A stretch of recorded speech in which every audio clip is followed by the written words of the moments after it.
Good afternoon बच्चों। अब हमारा टॉपिक चल रहा है समांतर श्रेणी। आपका क्वेश्चन स्टार्ट होता है। Question number 18। 1000 रुपए की एक धनराशि 8% वार्षिक साधारण ब्याज पर निवेश की जाती है तो प्रत्येक वर्ष के अंत में ब्याज परिकलित करना है। क्या ये ब्याज एक एपी बनाते हैं? तो 30 वर्षों के अंत में ब्याज बताना है। तो देखो, क्वेश्चन नंबर आपका 18 होता है। तो देखो यहाँ पे जो है आपकी जो है P बराबर कितना दे रखा है? आपका P होता है मूलधन 1000 रुपए, जो आपका 8% दे रखा है वो दर होती है। तो दर को हम R बराबर लिखेंगे। तो R बराबर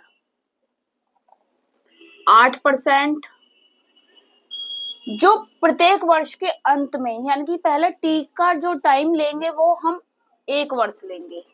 तो T बराबर लेंगे पहले 1 वर्ष। तो इसके वर्ष के अंत में हम ब्याज निकालेंगे। देखो, ब्याज का फॉर्मूला आपने पढ़ा होगा, P गुणा R गुणा T बटे 100। ठीक है, तो अब हम इसमें मान रखेंगे P का मान आपका 1000, R का मान 8, T का मान 1 बटे 100। 2 जीरो से 2 जीरो कैंसिल और 8 धाम 80। अब हम ब्याज लेंगे T बराबर 2 वर्ष। मूलधन यही रहेगा, R भी आपका यही रहेगा। तो ब्याज आपकी क्या बनेगी? ब्याज बराबर P into R into T बटे 100। P की वैल्यू होगी आपकी 1000 इंटू R की वैल्यू होगी 8, T की वैल्यू होगी 2 बटे 100। 2 जीरो से 2 जीरो कैंसिल, 8 दूनी 16, 16 धाम 160। अब ऐसे T बराबर लो 3 वर्ष। जब T बराबर लोगे 3 वर्ष, तो यहाँ पे ब्याज जो होगा आपका, फॉर्मूला लगाओ, P into R into T बटे 100। तो P की वैल्यू आपकी 1000 इंटू R की 8, T की 3 बटे 100। 2 जीरो से 2 जीरो कैंसिल, 8 तिया 24, 24 धाम हो गया आपका 240। यानी कि हमारी एक एपी बन गई। एक तो 80 होगी, एक आपकी 160 होगी, एक आपकी 240 होगी।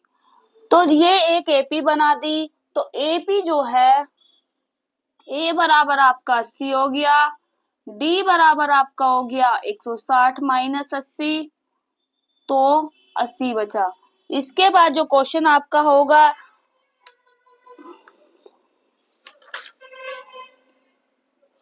तो ए 30 का मान पूछ रहा है 30 वर्षों में। तो ए 30 बराबर A plus N minus 1 into D. तो यहाँ पे रख दो 30, एन के स्थान पे क्या रखेंगे? 30। तो ए का मान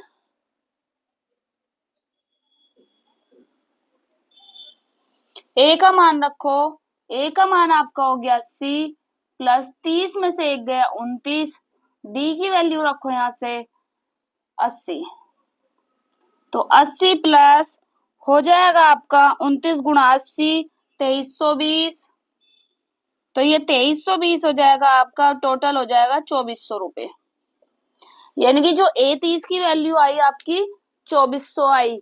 ठीक है बच्चों, अगला क्वेश्चन क्या कह रहा है?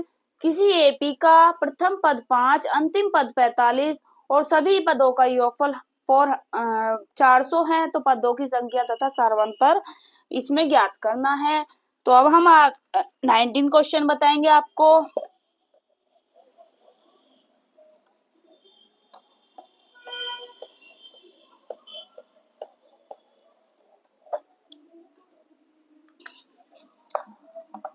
देखो, प्रथम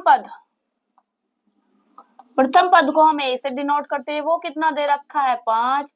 अंतिम पद को एल से डिनोट करते हैं, वो दे रखा आपका 45। इसके बाद जो होगा आपका पदों का योगफल, यानी कि SN इजिकल टू आपको दे रखा है 400। अब हम इसमें लगाएंगे पदों का योगफल का फॉर्मूला। तो योगफल जो है, जो अंतिम पद वाला है, वो वाला फॉर्मूला आपका इसमें लगेगा। तो n/2 ब्रैकेट में a प्लस एल बराबर 400। जब n/2 a प्लस एल होगा तो 400 होगा। तो n की वैल्यू यहां से आपको निकालनी है।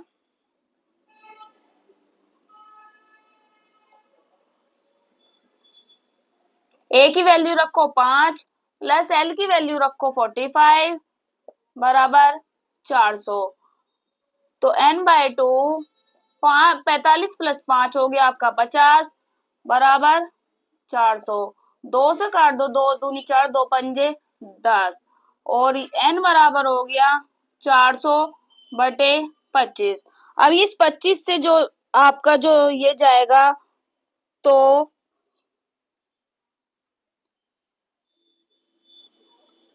25 एकम 25, तो आपका n बराबर क्या आ जाएगा, n का मान आ जाएगा 16।